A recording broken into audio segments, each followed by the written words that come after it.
श्री स्वामी समर्थ. उद्विग्न मन स्थितीत स्वामींना कळकळीने ही प्रार्थना करा, त्वरित मन शांती लाभेल.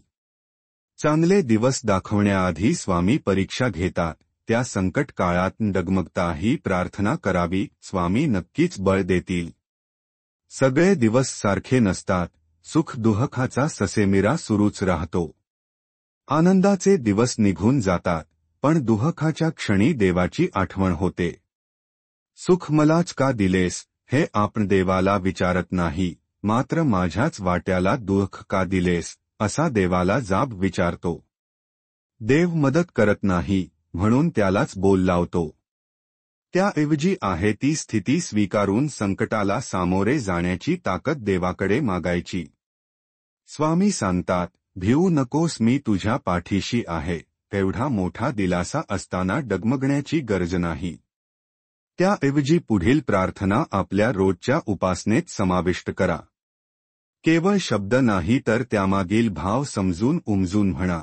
त्यामुळे मन स्थिर, शांत होईल.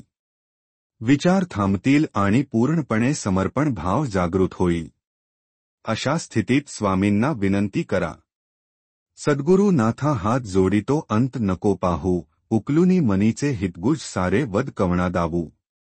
निशिदिनी श्रमसी मम हितार्थ तू किती. तुझ क्षीण देवहृदी वससी परी नच. दिस्सी कैसे तुझ पाहू.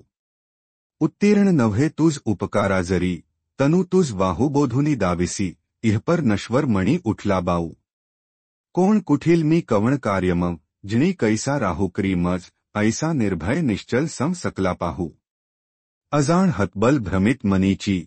तळमळ कशी साहू निरसुनी माया दावी. अनुभव प्रचिती नको पाहू.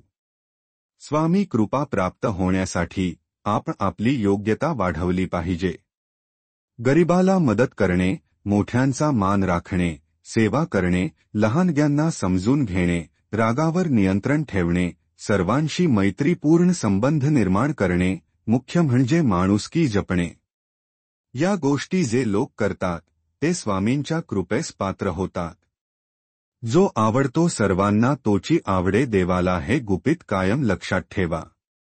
कोणी कसेही वागले तरी आपण प्रामाणिकपणे वागत असू तर आपल्या कृतीवर स्वामी लक्ष ठेवून आहेत.